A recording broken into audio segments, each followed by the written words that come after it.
Bonjour à tous, est-ce que vous nous entendez bien? N'hésitez pas à nous le faire savoir dans le chat.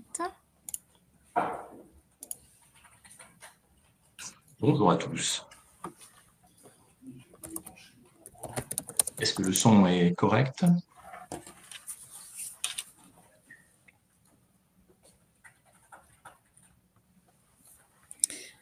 Oui, alors là, ça a l'air d'aller très très bien pour tout le monde, c'est parfait. Voilà, parfait.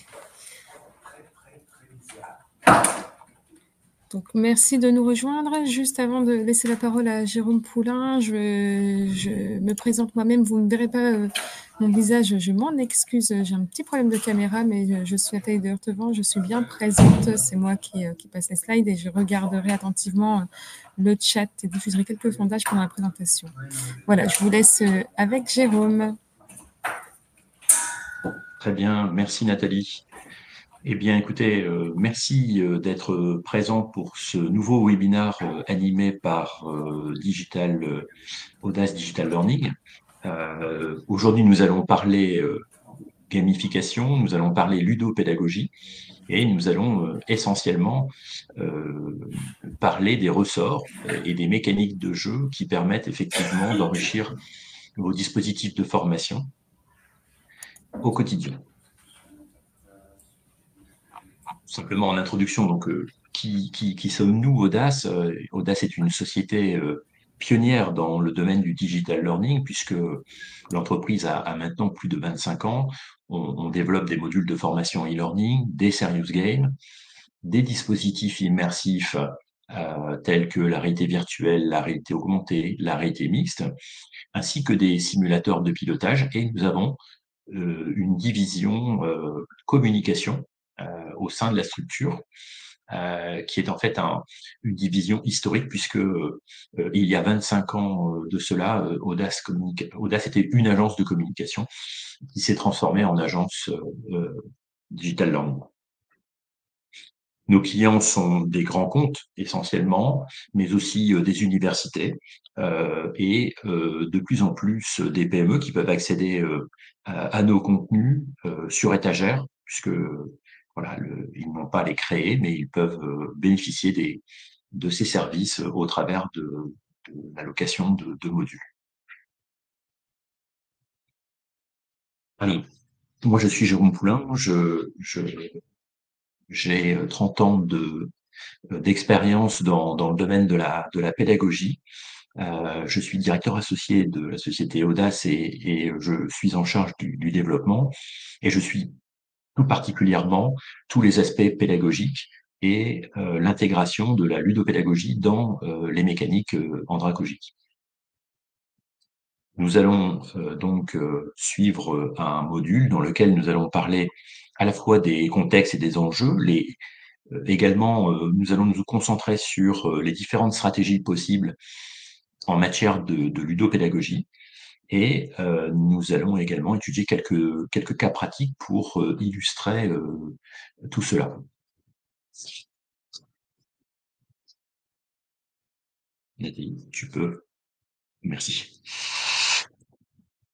Alors, on souhaitait en introduction faire un point sur le jeu lui-même.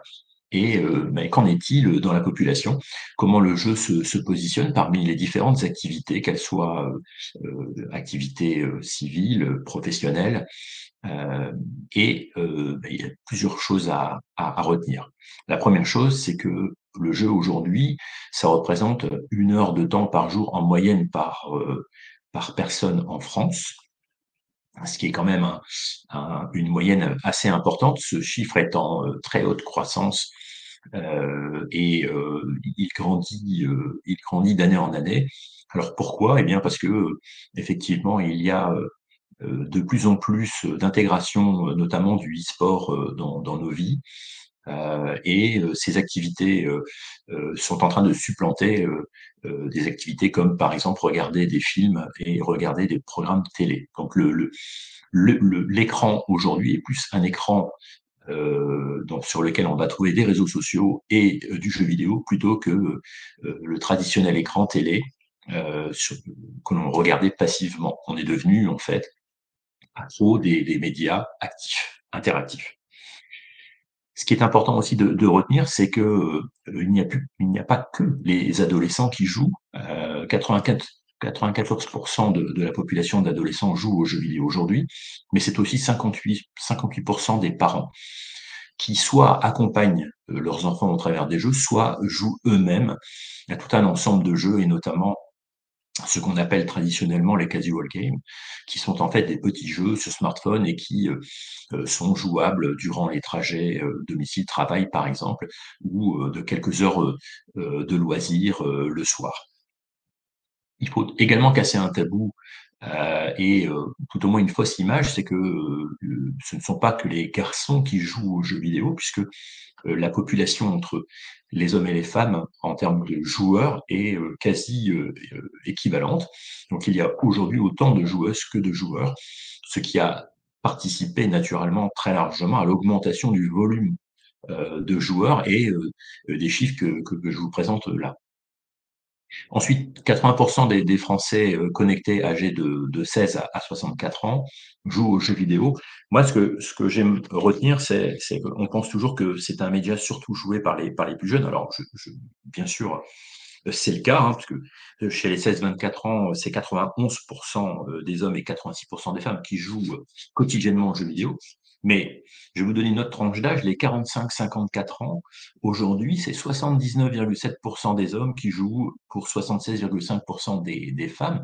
Ça veut dire que vous voyez que toutes les tranches d'âge sont impactées par le jeu, et qui devient en fait un phénomène de société qui n'est plus simplement une activité ponctuelle. Alors, en quoi le jeu peut nous aider dans la vie quotidienne? Eh bien, il y a effectivement encore sur cet aspect euh, des études scientifiques qui ont été menées et qui permettent en fait de tirer des conclusions. Le jeu vidéo aujourd'hui, on peut dire qu'il participe au développement cognitif des personnes, puisque il aide à la résolution de problèmes, il aide au développement de la pensée critique, il accélère la prise de décision, il améliore les fonctions mémorielles des individus qui jouent, il améliore également le sens logique, il participe à la concentration et l'attention générale, ainsi que tous ces éléments sont en fait développés avec le jeu, mais sont du coup transférables sur les activités familiales, sportives et professionnelles. C'est ça qui est intéressant, c'est qu'en fait, le jeu aujourd'hui participe dans beaucoup de cas au développement de compétences très variées, comme les compétences sociales et émotionnelles. On imagine toujours le joueur isolé, mais c'est rarement le cas, hein. La plupart des jeux aujourd'hui, joués notamment par les adolescents, sont des jeux plutôt sociaux, puisqu'ils jouent en équipe, ils communiquent entre eux en jouant. Alors, évidemment, il y a quelques mots fleuris de temps en temps, mais la plupart du temps, quand même, ils bâtissent des stratégies pour pouvoir construire des choses ensemble. Émergent parfois certains leaderships parmi eux.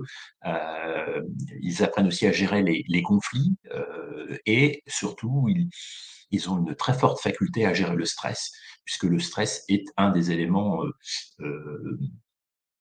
que le jeu oppose et sur lequel en fait ils doivent en permanence s'adapter.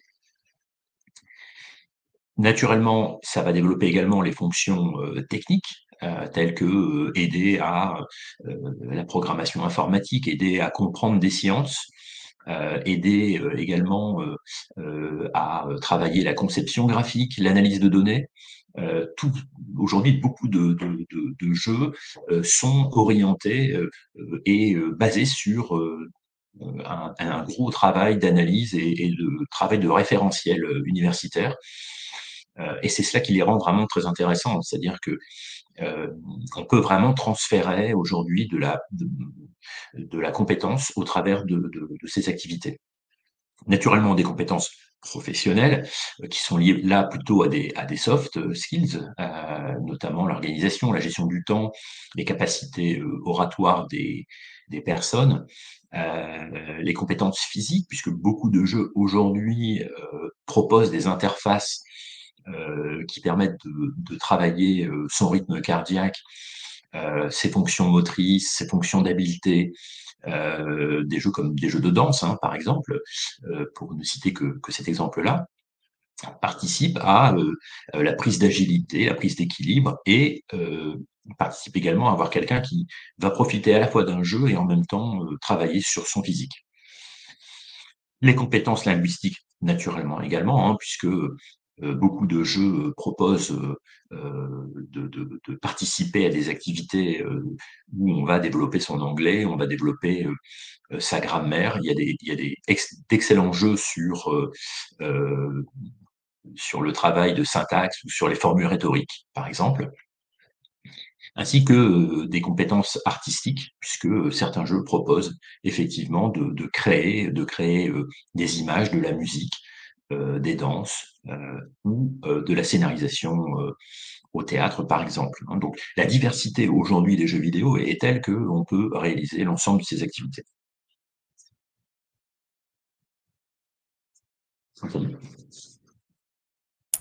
Je pense, Jérôme, que tu voulais faire aussi une petite parenthèse sur l'impact aussi des jeux vidéo dans le domaine de la médecine et de la chirurgie. Euh, Oui, il est vrai qu'il existe aujourd'hui 3 grandes études, toutes américaines, mais qui ont été réalisées en fait sur des professionnels de santé, notamment des chirurgiens, notamment dans le domaine de la laparoscopie. Cette étude, en fait, ces 3 études ont monté en fait un dispositif et un programme d'entraînement via des jeux vidéo sur un certain nombre de ces chirurgiens qui étaient en formation et sur d'autres échantillons de chirurgiens qui n'ont pas suivi ce même entraînement aux jeux vidéo. Et les résultats sont vraiment très troublants, puisque il y a l'étude montre qu'il y a une réelle corrélation entre ceux qui ont joué aux jeux vidéo et leur capacité professionnelle, notamment dans le domaine de la chirurgie. On peut citer notamment, par exemple, euh, le développement de meilleurs réflexes, de meilleures capacités d'apprentissage et de meilleures capacités de réactivité dans le cadre des opérations, avec une très nette amélioration chez ceux qui étaient joueurs de la coordination main-œil, et qui est fondamentale naturellement dans le cadre de la chirurgie. Voilà, je mettrai ces études à votre disposition, hein, parce que ces études sont toujours sujettes euh, à, euh, à la critique, naturellement. Mais je voudrais vous rappeler qu'une chose, on entend beaucoup de choses dans les médias. Sachez que les gens c'est un peu comme les gens qui en parlent le plus, c'est pas forcément les gens qui jouent le plus, hein. Donc, parfois, ils propagent des images ou des fakes en disant que le jeu vidéo a une action négative. Bien sûr que le jeu vidéo, quand il est réalisé de manière addictive et quand il est réalisé de manière extrême, peut proposer effectivement tout un ensemble d'aliénations mentales et de baisse de capacité cognitive et peut effectivement embrigader. Mais le pourcentage de personnes qui partent dans ces extrêmes n'est pas plus fort que les personnes qui partent dans ces extrêmes avec d'autres activités, hein, une activité on le voit de plus en plus hein, sur les terrains de football. On voit que certains ne sont plus ni conscients ni raisonnables. Eh bien, dans le jeu vidéo, c'est la même chose. On retrouve cette même population. Ce qu'il faut retenir, c'est qu'il y a vraiment une corrélation entre je joue à certains types de jeux et je prends des compétences.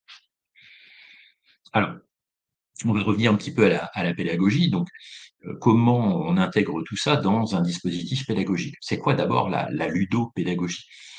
Alors, la ludopédagogie, on peut dire que elle a été conçue dans un but essentiel d'amélioration de l'engagement apprenant.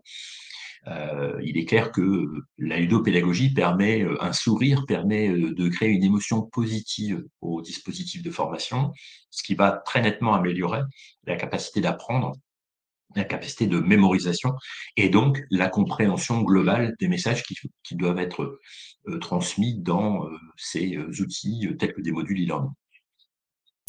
On va intégrer dans un module de formation qui est un dispositif pédagogique, on va intégrer des mécaniques de jeu. Et donc, on va intégrer tout un ensemble de possibilités, comme par exemple des jeux où on va résoudre des énigmes, on va intégrer des jeux où on va devoir repérer certains risques, on va devoir résoudre des énigmes pour pouvoir passer à l'étape suivante. On va obtenir un certain nombre de récompenses liées à l'activité que l'on est en train de réaliser. L'ensemble de ces éléments sont là pour donner un caractère plus, plus étroit entre les goûts et les appétences des apprenants d'aujourd'hui, qui, comme je vous le disais, sont de plus en plus des grands joueurs, et puis ces outils de formation qui parfois peuvent être un peu froids, un peu passifs. Et donc, on va intégrer ces mécaniques de jeu qui font que toutes ces personnes sont motivées pour pouvoir suivre un jeu. Et bien, on va essayer de s'en servir pour améliorer aussi les taux de complétion des modules et surtout le taux de satisfaction de l'apprenant avec son outil pédagogique. Je me permets de débloquer un petit sondage en même temps. N'hésitez pas à répondre et surtout n'hésitez pas à poser vos questions dans le chat si vous en avez entre deux. Donc là, j'ouvre un petit sondage qui pose la question: dans quelle mesure pensez-vous que la ludopédagogie peut améliorer l'efficacité de la formation? Donc voilà, n'hésitez pas à y répondre.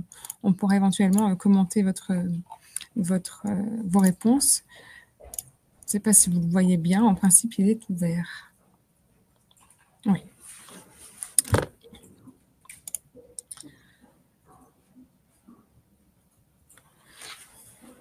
On va retenir trois grands types d'enjeux. Le premier enjeu, c'est obtenir l'attention de l'apprenant, ce qui n'est pas toujours joué d'office, hein, et notamment quand on réalise des dispositifs de formation entre guillemets subis, hein, c'est-à-dire que quand vous transmettez du savoir à un apprenant, mais que ce savoir, il ne l'a pas demandé, hein, donc il va devoir l'apprendre, malgré le fait qu'il n'en est pas demandeur. Je vais prendre un exemple tout bête, dans le monde professionnel, ce sont des modules, par exemple, sur la RGPD, où effectivement, ben, c'est une réglementation, on va devoir l'appliquer, on va devoir en tenir compte, et donc il faut s'informer, il faut être en phase avec ces principes et sa mise en œuvre dans son service. Donc effectivement, rares sont ceux qui se disent: «Ah tiens, génial, aujourd'hui je fais une formation RGPD». Donc pour obtenir l'attention de ces personnes, la ludopédagogie peut être véritablement un vrai levier, puisqu'encore une fois, elle va créer un effet positif et surtout un effet interactif. Puisque dans un jeu, on est acteur, on avance, on progresse. On appuie toutes les secondes sur la souris, ce qui n'est pas le cas forcément d'un module classique ou d'une session de mock où on va on va être un peu écoutant, on va un peu passif par rapport à effectivement l'enjeu qui lui, par contre, est un enjeu majeur puisqu'on va sûrement penser qu'à l'issue de la formation, tout le monde est au courant et tout le monde saura le mettre en œuvre dans son service. Donc, vous voyez, ce genre de mécanique, on ne peut garantir quelque chose à la fin que si effectivement on a pu véritablement évaluer la capacité de la personne à en faire une connaissance sienne et la capacité à le mettre en œuvre dans un univers réel. Le second moyen, c'est conserver la motivation. Alors pourquoi? Parce que beaucoup d'apprenants sont en échec au bout de quelques minutes sur des modules. Donc certains commencent les modules, mais on voit bien que les taux de complétion sur ces modules un peu techniques, un peu juridiques, euh, un peu non attendus, les taux de complétion sont assez mauvais. Alors sauf s'il y a une véritable obligation pour aller jusqu'au bout, Et je peux vous assurer que l'apprenant va plutôt cliquer pour avancer dans le module, pour se libérer de son obligation. Et ça, on le voit aussi au travers, par exemple, du nombre de minutes passées sur le module, hein.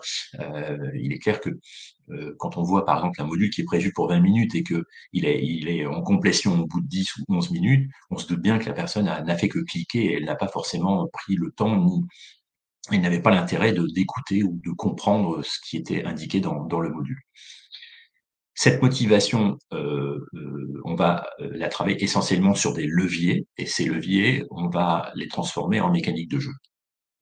Enfin, on va travailler sur la mémorisation, et le jeu permet aussi de travailler sur des mémorisations à plus long terme que le simple module. On voit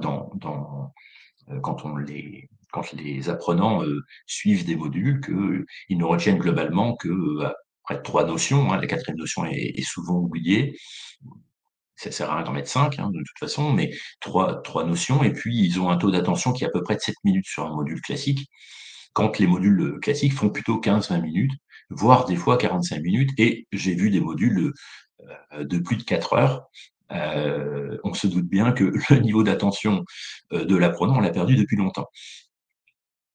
Ce niveau d'attention va faire que les informations ne seront pas non plus mémorisées, ou tout au moins elles seront mémorisées à très court terme. Et on voit que une évaluation à froid, à 1 mois, à 3 mois, sur des modules de formation classiques, eh bien, on se rend bien compte que le taux de rétention d'informations, le taux de mémorisation est très faible. Alors que sur les jeux, on arrive quand même à avoir des choses beaucoup plus impactantes. Alors, Juste, excuse-moi, j'aime Jérôme, toujours. je me permets Oui, de rebondir sur le sondage qui a été publié. On a donc 93% de répondants qui estiment que la ludopédagogie a beaucoup, enfin, une grande efficacité sur la formation. Donc, c'est très bien. On est tous sur le même longueur d'onde. Il y a 7% de sceptiques, entre guillemets. Mais voilà, j'espère que vous serez un petit peu plus convaincus à l'issue du webinaire. Je te redonne la parole, oui, Jérôme. merci. En fait, bien sûr que nous sommes tous à peu près d'accord, et bien sûr qu'il peut y avoir quelques personnes sceptiques. Et souvent dans les personnes sceptiques, c'est que, et ça tombe bien sur cette diapo, c'est qu'en fait, on n'a pas respecté un certain nombre de choses, et notamment on a confondu jouer et jeu. Si vous prenez un ballon, quel qu'il soit, c'est un jouet. Je peux en faire ce que je veux, j'invente, je peux le faire rebondir sur le mur ou pas, je peux le poser, je peux m'asseoir dessus, je peux en faire un jeu collectif, peu importe. Mais là, on est bien sur un jouet. Par contre, si ce même ballon, vous le transformez en ballon de football et que vous l'intégrez sur un terrain qui a des délimitations, qui a des limites, qui a une taille, et ce ballon va s'intégrer dans une règle du jeu avec un début, des temps de pause et un temps final, que on va créer aussi des composants qui aient une performance. C'est-à-dire que la performance, par exemple, là, bah, ça va être l'équipe qui va avoir le plus de points à la fin. Et pour marquer un point, il faut faire entrer le ballon dans l'espace du but, qui a lui-même un format qui est lui-même gardé par quelqu'un, qui a une fonction, qui est le seul à pouvoir avoir les mains sur le ballon de l'ensemble des joueurs. Enfin, vous me comprenez? C'est-à-dire que effectivement, là, nous sommes bien dans le cadre d'un jeu, et un serious game, un jeu vidéo. C'est un support qui est en fait un jeu. Il a des règles, il a des mécaniques, et si on prend la peine de garder cette même logique dans le cas des dispositifs de formation, eh bien effectivement, il n'y a pas de dérive. C'est-à-dire que on a bien conçu un serious game pour un usage sur un type d'apprenant, et on a bien pensé aux métriques qu'on va récupérer à la fin, et tout ça va s'inscrire du coup naturellement dans un jeu à usage de formation. On va retenir ce petit game en fait, hein, qui tombe là tout à fait de manière opportune. On a le G comme gouverné par des règles, on a le A associé jeu et pédagogie, on a le M pour maintenir l'attention, et on a le E pour évaluer ses capacités. On est bien là, véritablement, dans cette logique de création d'un serious game.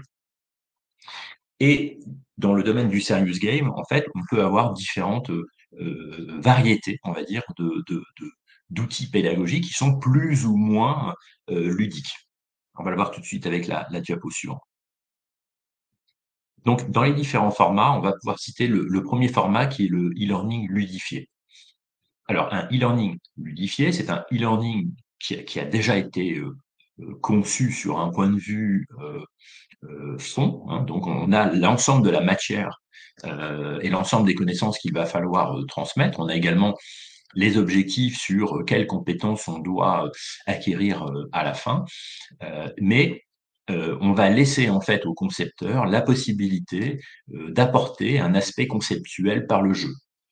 On voit l'exemple ici, par exemple, d'un outil qui a été créé pour l'onboarding des collaborateurs des grands hôpitaux Schumann du Luxembourg. C'est un ensemble de 15 modules, 15 modules assez métiers, hein, donc sur des règles d'hygiène, sur des règles de vie professionnelle, sur la connaissance du groupe, etc., etc. Et en fait, pour faire ça, eh bien, on rebondit avec une activité ludifiée au travers de HRS Inside. Alors, HRS, c'est les hôpitaux Robert Schumann, ce sont les fameux hôpitaux. Et Inside, pourquoi? Tout comme l'émission télé, on va emmener nos apprenants visiter en fait les hôpitaux, mais toujours au travers des coulisses, toujours par le côté off, toujours par ce côté euh, euh, onboarding par véritablement l'intérieur de la vie des établissements et tout un ensemble d'activités et de jeux qui vont permettre en fait de fixer les connaissances et de faire ça de manière extrêmement ludique et extrêmement souriante. On va voir le deuxième type de dispositif que l'on peut proposer, aujourd'hui, c'est le serious game. Alors là, à l'inverse, du dispositif juste avant, où toute la matière pédagogique existe et l'idée, c'est comment on le ludifie.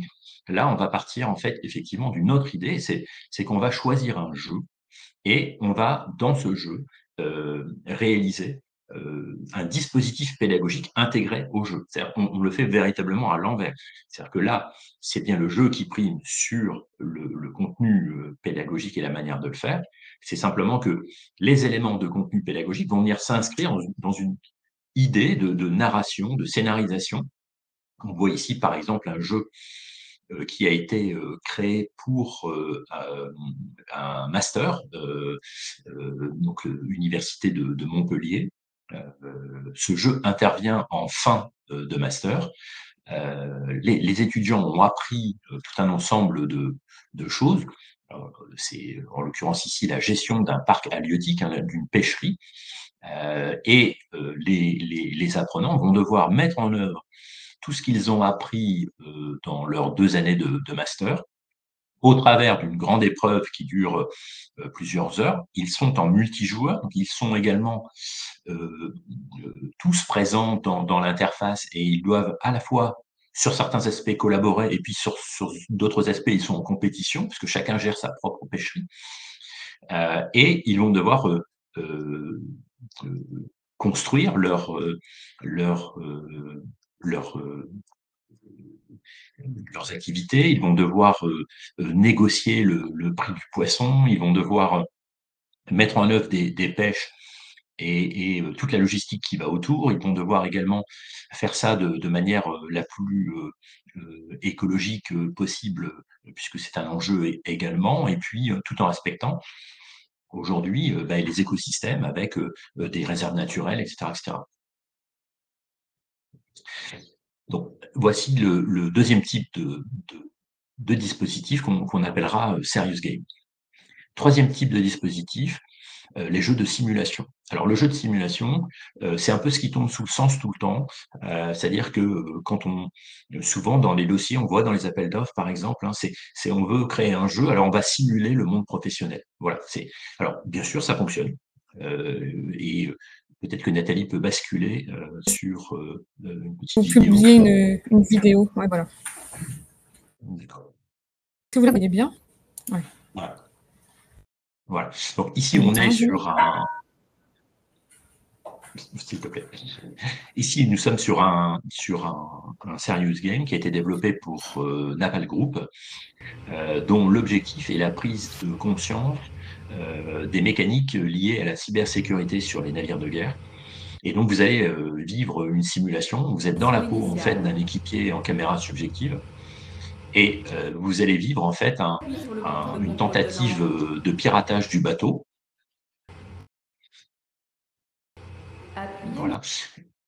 Donc, voilà, en fait, il va se passer un événement qui est en fait une attaque. Donc, en fait, ce type d'attaque existe. Hein, c'est-à-dire qu'en fait, il y a une attaque massive avec des Collision drones qui imminente vont avec le envoyer en navire fait supérieur. des bouts de programme et tenter de trouver des failles dans le système de défense du bateau. Le bateau va alors perdre momentanément ses capacités de navigation et vous allez devoir rétablir tout ça. Le but étant naturellement de bien comprendre euh, où se trouvent les failles et comment pallier à ces défauts.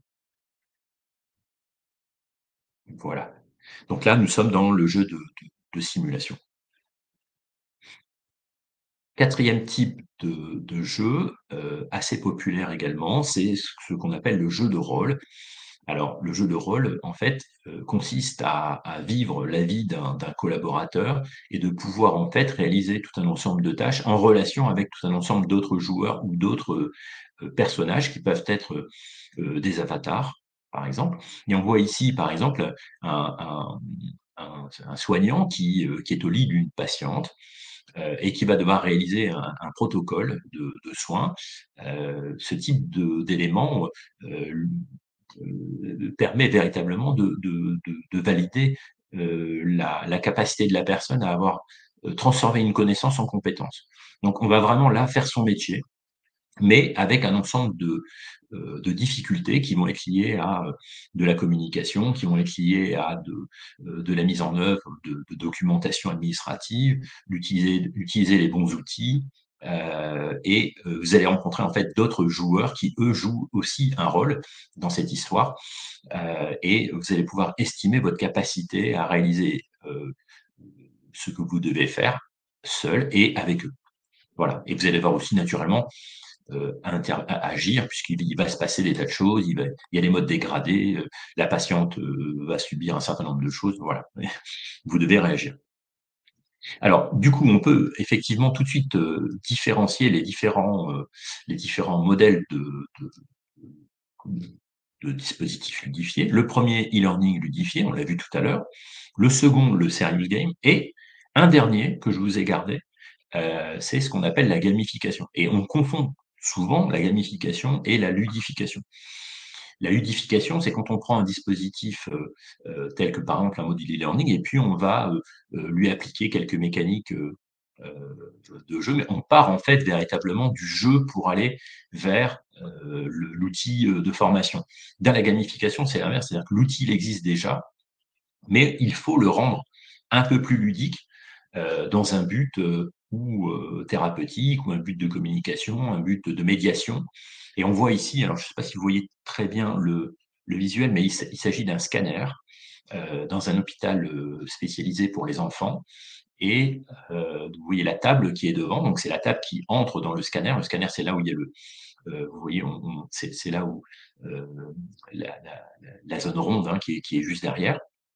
L'ensemble du dispositif a été gamifié, il se passe des choses, même les personnes qui réalisent le soin sont eux également grimés de ces mêmes éléments visuels, hein, puisque là on est sur une thématique pirate, et on va aller jusqu'à transformer tout ce qui est anxiogène en éléments ludiques et rigolos. Donc par exemple le scanner quand il tourne, ça fait un bruit atroce. Eh bien, on arrive à transformer ces bruits en dispositifs qui permettent en fait effectivement de gamifier l'expérience. Vous me poserez les questions que vous voulez hein, sur ces éléments-là. Il y a beaucoup d'autres exemples de gamification naturellement. Identifier le profil de vos joueurs. Ça, c'est très intéressant parce qu'en fait, il y a une taxonomie qui est, bon, voilà, qui fait un peu office d'exemple dans le domaine. Et cette taxonomie de Bartle trace en fait 4 grands types de joueurs. Alors, naturellement, vous n'êtes jamais que l'un, hein, vous êtes l'un de manière un peu plus forte en principal, et puis naturellement toujours un petit peu des autres. En tout cas, 4 types de joueurs. Alors, je vais passer vraiment sur les détails, parce que là, on est vraiment dans le jeu vidéo, mais certains veulent gagner, hein, donc c'est aller droit au but, peu importe les étapes, peu importe. Ils ne se soucient pas de l'environnement ni des phases, hein, de ce qu'ils veulent, c'est gagner. Donc, ce type de joueur apprécie des interfaces droit au but et des interfaces qui vont plutôt féliciter la performance. Il y a les joueurs qui jouent pour le côté social, on en parlait tout à l'heure, hein, donc les socialiseurs qui sont des gens qui finalement, le jeu lui-même, bah oui, effectivement, c'est intéressant, mais moi, c'est vraiment jouer avec l'ensemble de mes amis qui m'intéresse, hein. Il y a beaucoup de joueurs socialiseurs, par exemple, sur des jeux comme Minecraft, où c'est plutôt construire des choses ensemble qui intéressent les joueurs plutôt que finalement être dans la pure performance. Et ensuite, les collectionneurs, alors, ces gens-là adorent les jeux où on cumule des choses, où on additionne, où on va créer des scores en réalisant en fait des petites épreuves qu'on vient cumuler avec des tableaux de bord qui permettent de montrer votre évolution et tout ce que vous avez obtenu en récompense. Donc voilà, c'est un troisième type. Et le dernier type de joueur, c'est ce qu'on appelle l'explorer. Donc, finalement, lui, c'est pas forcément le jeu qui l'intéresse, c'est où sont les jeux cachés dans le jeu qui vont l'intéresser. Et il va tout explorer, et il va essayer de trouver dans le jeu toutes les missions, les sous-missions, réaliser les missions 4 fois, si 4 fois on peut la réaliser avec 4 modes différents ou avec 4 inputs différents. Alors, par contre, ce sont des joueurs qu'il faut surveiller parce que euh, ce sont des personnes qui, sur un temps normal de jeu, par exemple d'1 heure, peuvent très facilement passer 3 jours sur un serious game parce qu'ils auront envie d'aller tout explorer.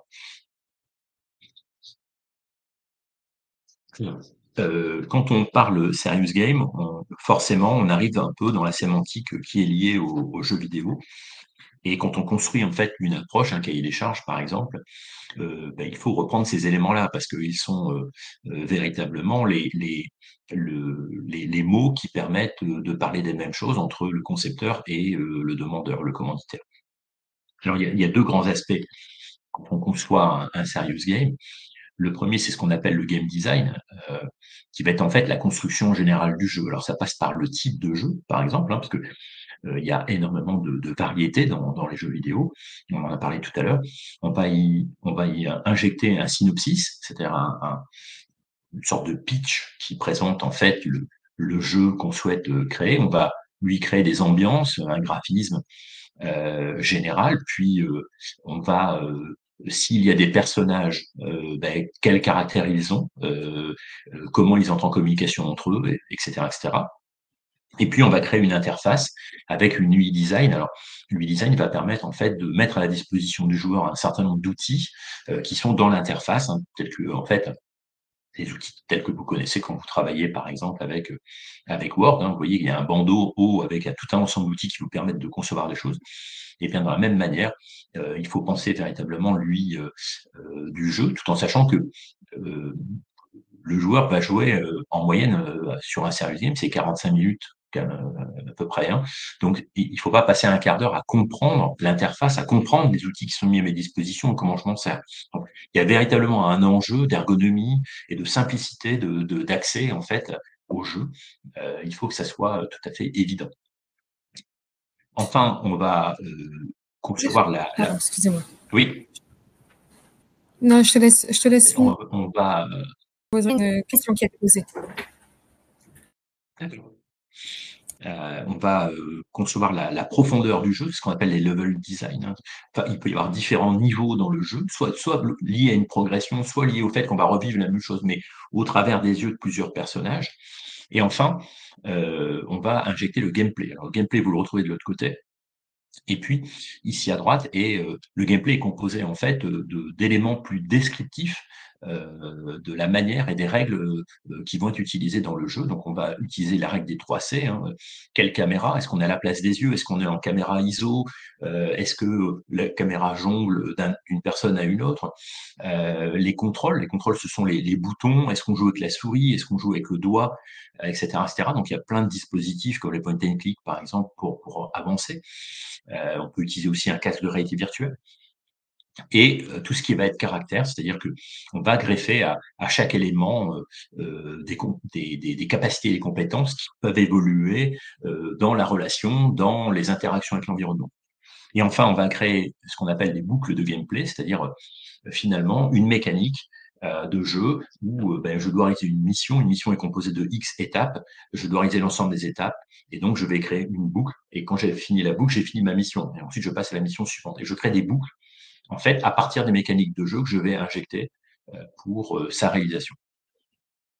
Alors, je t'écoute, Nathalie. Oui, alors tout en passant à la slide suivante, parce que je vois que le temps tourne, on nous demande, donc Rachel nous demande, trouve cela passionnant et demande s'il existe des formations. C'est un vrai métier de faire un jeu vidéo.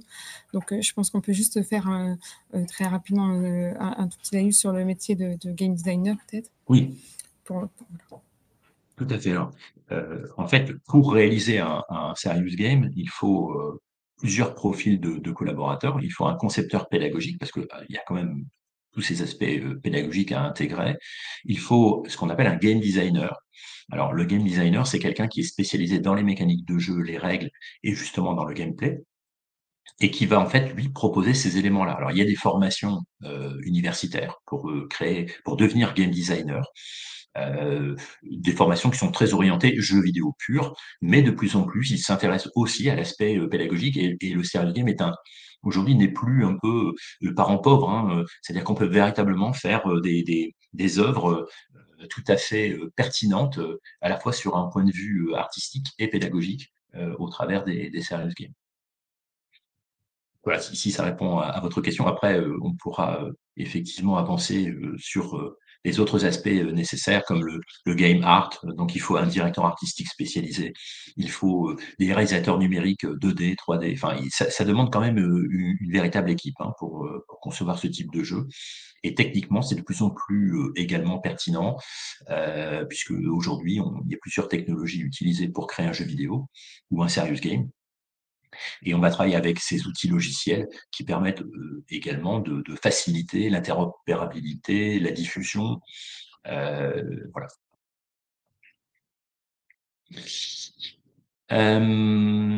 Donc, alors, choisir le bon parcours pédagogique. Alors oui, pourquoi? Parce que effectivement, il faut imaginer à quel moment on va placer un outil ludique. C'est soit un module de formation e-learning, soit un serious game. Est-ce que je le place au début de la formation? Moi, je conseille toujours le serious game plutôt en conclusion de formation. Pourquoi? Parce que le serious game est vraiment pertinent dans la mise en œuvre de ces connaissances. C'est pas forcément le très bon outil pour apprendre. C'est un bon outil pour comprendre et mettre en pratique son savoir. Donc, je le positionnerais plutôt vers la fin d'un parcours. Par contre, on peut aussi imaginer gamifier un présentiel. Hein. Donc, on peut créer tout un ensemble de jeux. Il y a des jeux très connus hein, qu'on peut transférer sur un présentiel et ça permet effectivement de rester dans une dynamique. Je fais un présentiel gamifié, j'ai un e-learning ludifié, j'ai un service game à la fin. Et tout ça est dans une même logique, avec une même cohérence visuelle, graphique et conceptuelle. Et ça permet de faire des choses très très bien. On va passer sur la diapo suivante. Donc naturellement, tous les serious games sont miscibles dans les différentes stratégies pédagogiques. Hein. C'est-à-dire que si j'ai une démarche déductive, eh bien, je peux tout à fait créer un jeu dans cette logique avec en utilisant plutôt quelque chose de transmissif. Je vais avoir par exemple un joueur qui est le père hein, et qui va m'enseigner des éléments. Il représente Socrate et il m'explique des choses et moi je dois agir dans le jeu en conséquence des choses que j'apprends ou que j'exerce. Voilà, donc on peut être dans ces logiques-là. On peut aussi avoir une démarche totalement inductive, c'est-à-dire que je ne transmets aucun élément d'apprentissage au joueur, mais plutôt je vais le mettre en situation dans une scène où il va devoir progresser. Et s'il a besoin de progresser, il va devoir chercher les éléments de connaissances et les éléments de compétences pour pouvoir continuer de progresser dans l'environnement. Et donc, il cherche par lui-même, il va chercher ces éléments, il crée lui-même, il transforme et il crée son savoir. Donc voilà, on est plutôt là sur des démarches de type inductive. Euh, on peut également, et là c'est très facile dans le jeu, avoir des démarches de type analogique. Hein, la transposition, la métaphorisation d'environnement est assez facile. On l'a encore fait il n'y a pas très longtemps dans un monde où on devait gérer tous les risques de l'entreprise. On n'a pas utilisé les images réelles de l'entreprise parce que ben, euh, ils le font toute l'année et ils sont arrivés un peu au bout de ces démarches-là et ils n'ont plus d'amélioration de leurs résultats.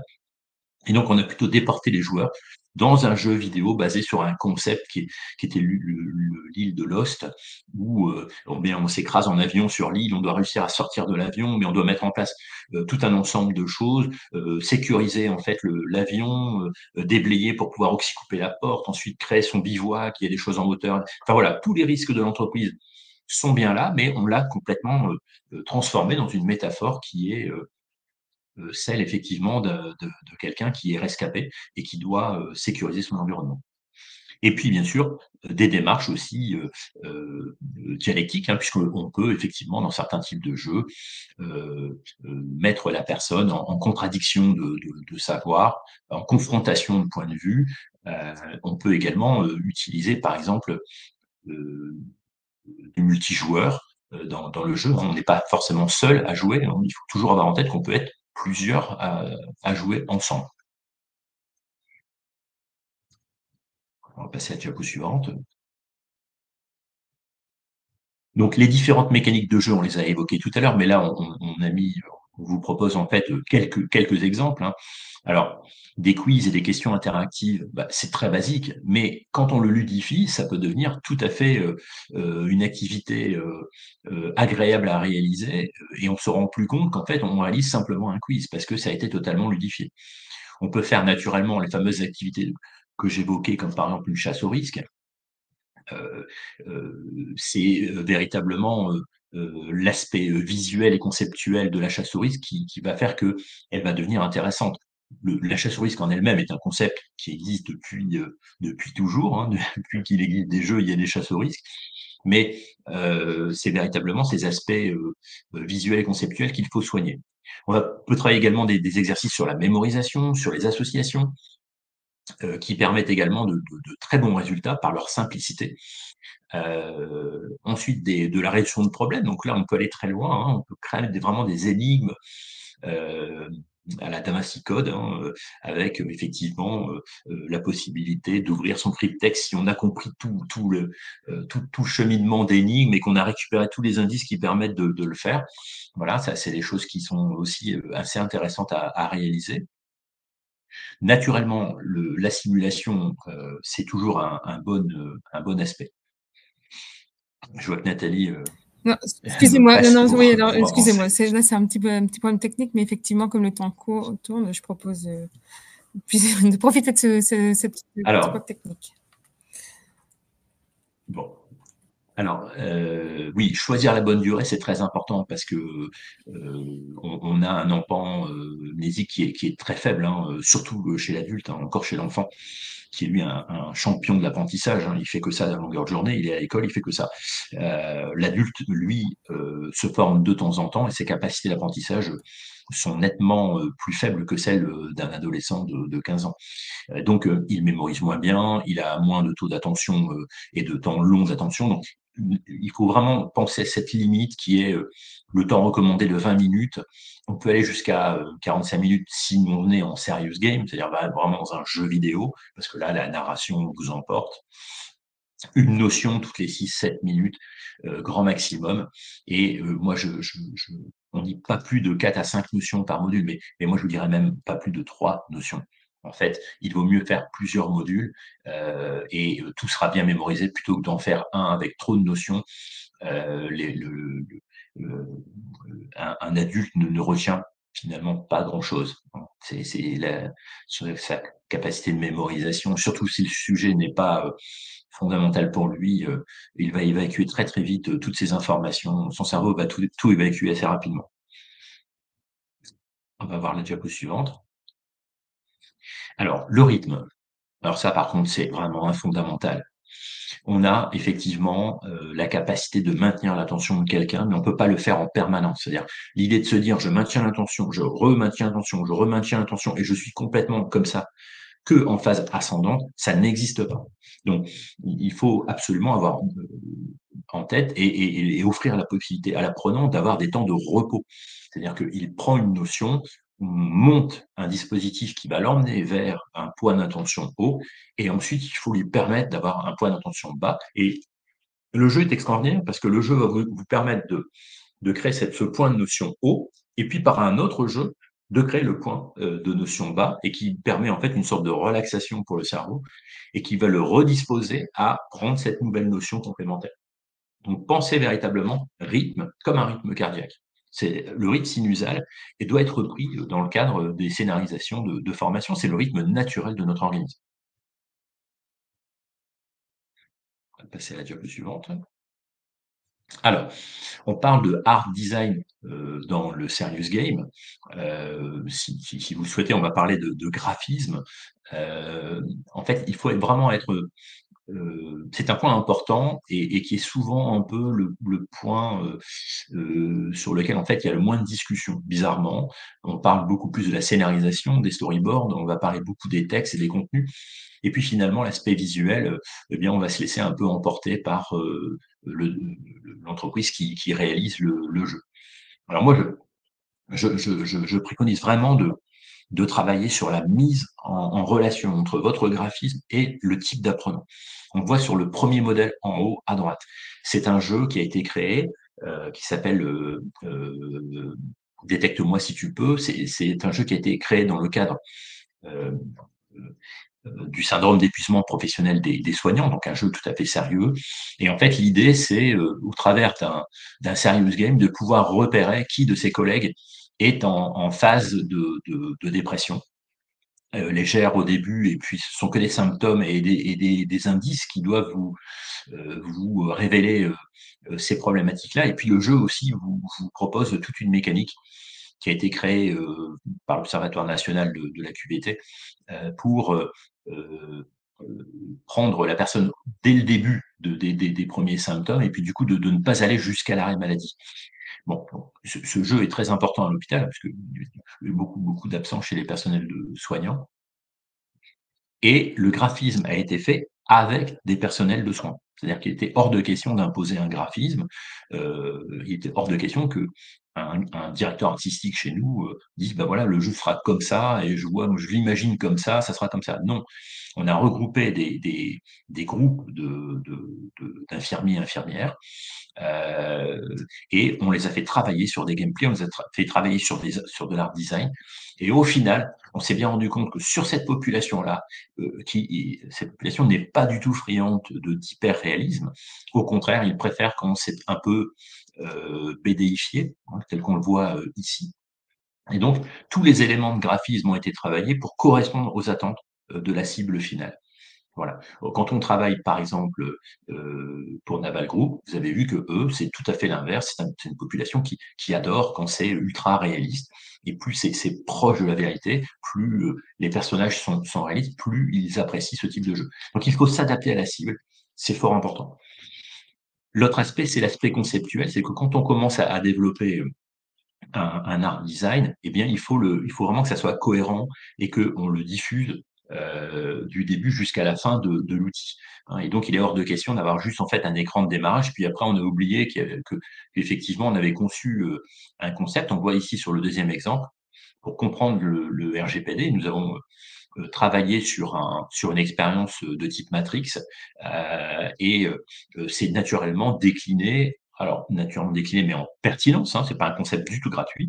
Il est bien décliné en pertinence sur chaque notion, sur chaque argument qui est ensuite développé au travers du module. On va passer au suivant. Alors, on va aller très vite là parce que j'en ai parlé tout à l'heure, mais l'UI design, c'est aussi important. Donc, l'ergonomie que l'on propose aux joueurs, sa facilité d'entrée dans le module, le joueur ne doit pas apprendre à utiliser l'interface. L'interface doit être tout à fait intuitive. On n'a pas le temps de lui apprendre à utiliser l'interface. Donc, on va utiliser aussi des codes qui sont des codes d'usage est reconnu par tous. On sait qu'un bouton avec une flèche vers la droite, c'est pour aller vers la droite et aller vers l'écran suivant. On sait que s'il clignote, c'est parce qu'il demande une interaction, etc., etc. Donc, ne réinventons pas forcément toute l'UI, il faut simplement essayer de l'utiliser. Les codes communs, les codes que nous partageons d'utilisation de ce type d'outils et les utiliser au mieux. Alors, vous avez réservé Alors, toute une série de cas pratiques que tu as déjà pas mal abordé, Jérôme. Je me permets de tourner directement. Alors, on peut en montrer peut-être quelques-uns. Et moi, en attendant, je voudrais ouvrir un sondage, le dernier, sur justement les défis que vous avez pu éventuellement rencontrer ou que vous avez anticipé dans l'intégration de la ludopédagogie dans vos formations. Je serais curieuse d'avoir vos retours et on pourra les commenter en conclusion de ce webinaire. Donc là, Jérôme, je te propose d'en commenter alors quelques-uns, peut-être pas. oui, Voilà. non, on va aller assez vite parce que le temps presse et j'aimerais bien répondre à quelques questions. Ici, un premier cas pratique. Nous sommes à la Banque de France. C'est une formation sur les droits d'accès aux fichiers sécurisés de la Banque de France. C'est qui a le droit d'aller consulter quel fichier. Eh bien, nous, en fait, ces personnes un peu de l'ombre que l'on ne voit jamais, qui sont les gardiens, toutefois, de nos données personnelles, hein, pour les personnes qui ont été fichées à la Banque de France, eh bien, on les a transformés en gardiens du temple.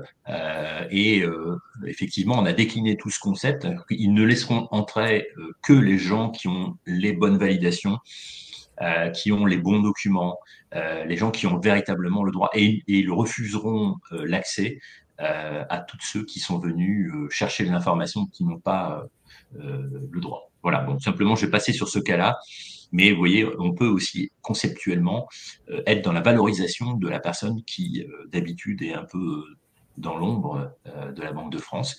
Là, on les transforme en chevaliers. Je propose de Passer au passer cas suivant. directement sur un serious game, là, pour le coup, qui vient de faire notre actualité, mais ça peut être intéressant d'en parler. Voilà. Alors, ce serious game-là, nous venons d'obtenir le trophée Digital Learning au salon SIRH Paris dans la catégorie enseignement supérieur. Donc, c'est un serious game qui se joue en 3 jours. Vous voyez que la temporalité d'un outil peut être tout à fait spécifique. Alors, pourquoi se joue en 3 jours? Parce qu'en fait, il y a à peu près 600 joueurs qui vont jouer, qui sont des étudiants, qui vont jouer sur une étude de cas. Et cette étude de cas est composée en fait de différentes briques de connaissances sur lesquelles on va leur demander de travailler. C'est une étude de cas, donc c'est la table de Marie. Le sujet du service game, c'est le knowledge management. Et des groupes d'étudiants encadrés par des maîtres du jeu que sont en fait les formateurs.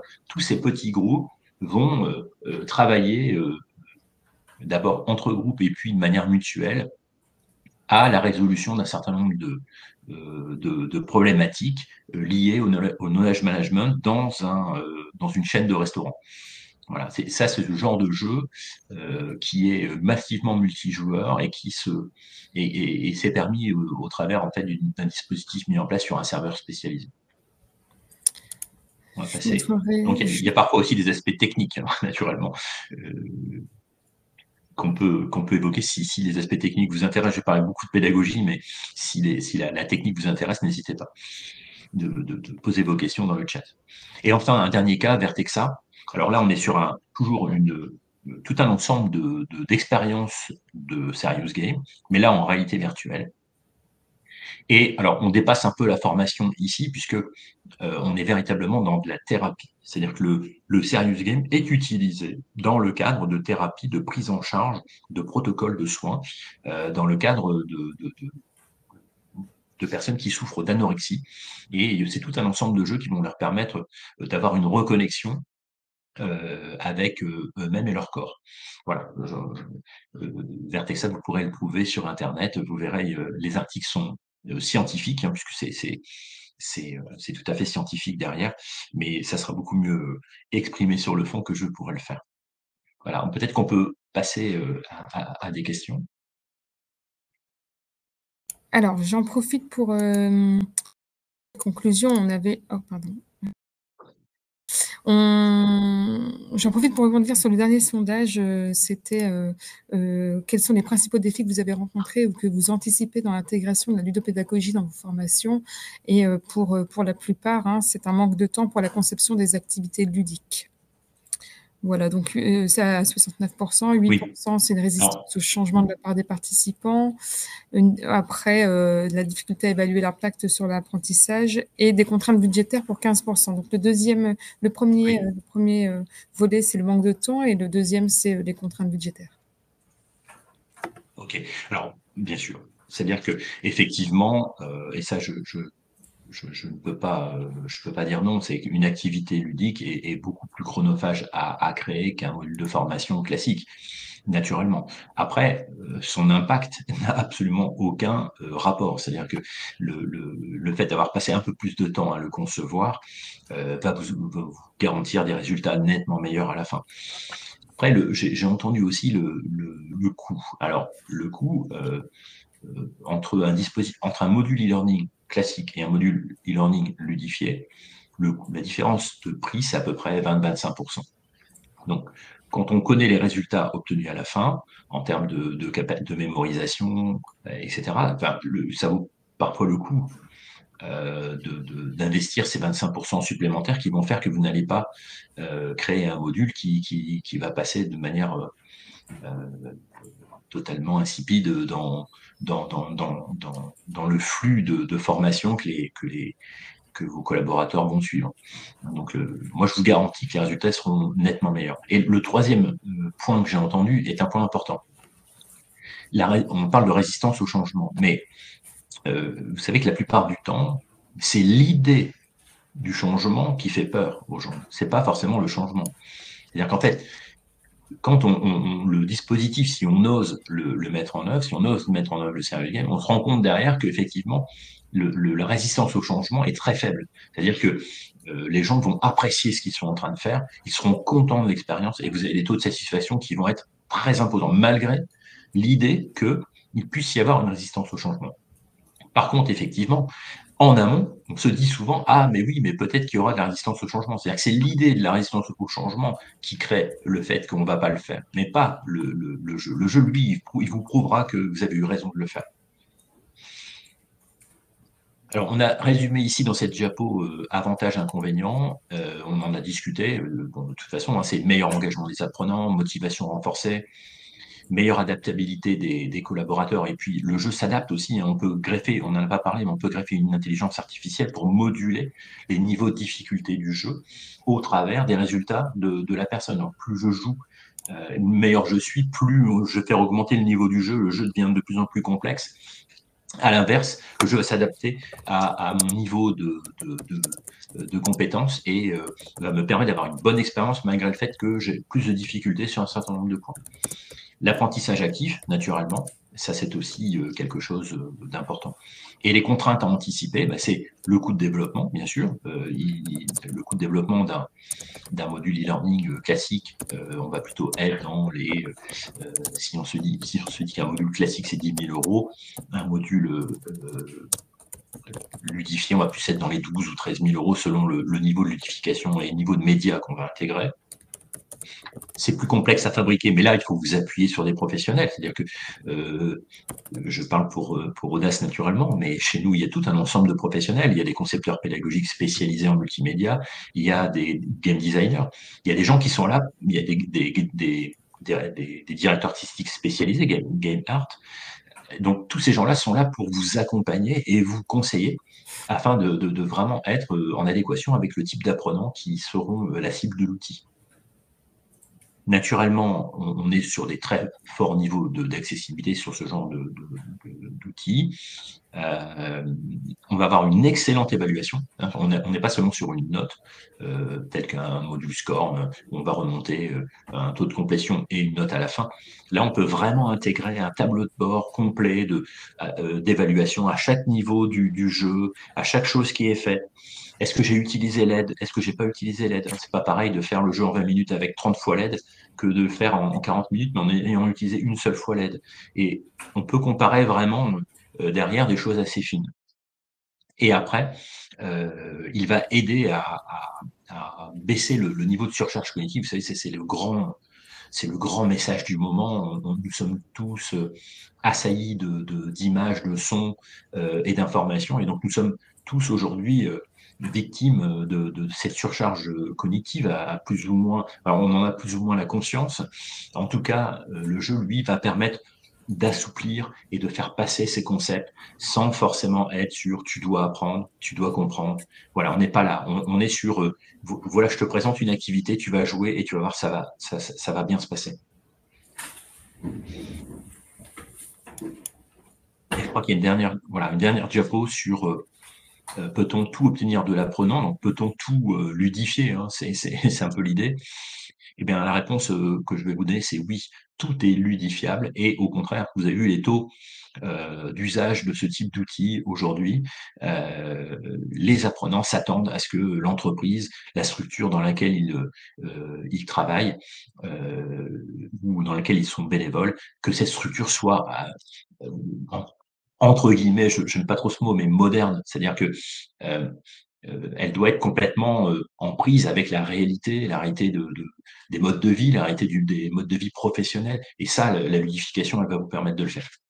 Et enfin, elle permet toujours de créer du fun. Alors j'adore cette pub, hein, vous vous souvenez je n'ai pas le droit de citer la marque, mais vous la reconnaîtrez certainement. Mais vous voyez, on peut arriver alors là, on est dans la gamification. On peut arriver à faire quelque chose à quelqu'un toujours, dans tous les cas, en gamifiant la situation. Voilà.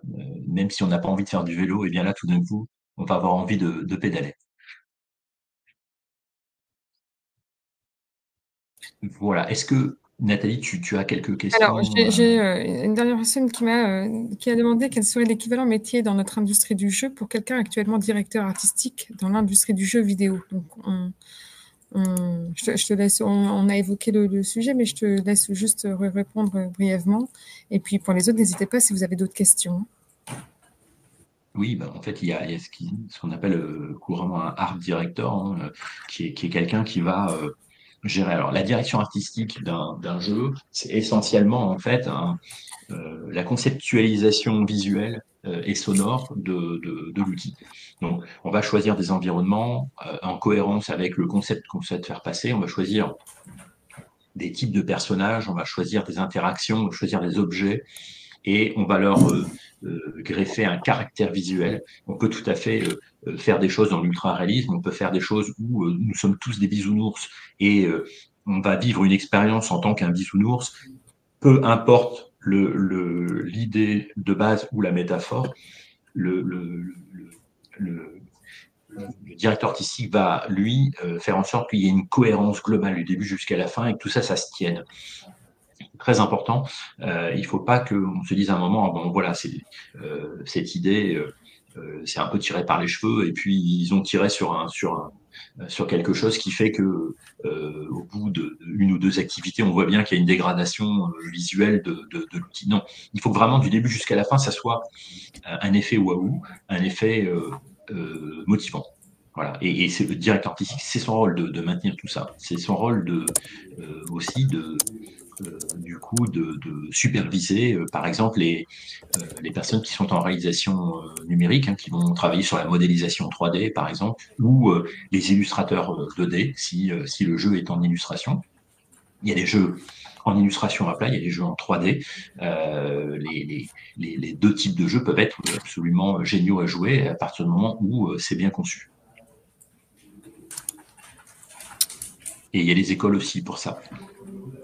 Voilà, donc écoutez, là, est-ce qu'il y a d'autres questions? Là, je n'ai pas d'autres questions pour l'instant. Beaucoup de messages de remerciement, personnes qui ont trouvé a priori ce webinaire très intéressant. Donc, merci pour vos retours. N'hésitez pas si vous avez d'autres questions. Les coordonnées de Jérôme sont indiquées sur cette dernière slide si vous voulez avoir un échange un peu plus personnalisé. Oui, n'hésitez pas, je suis à votre disposition pour pousser un point ou un autre du webinaire et imaginer des dispositifs ludiques dans vos activités de formation. Mais écoutez, s'il n'y a plus de questions, merci à tous d'avoir suivi ce nouveau webinaire Audace. Et puis, je vous souhaite une bonne fin de journée, un bon week-end et à très bientôt. Merci beaucoup, à bientôt.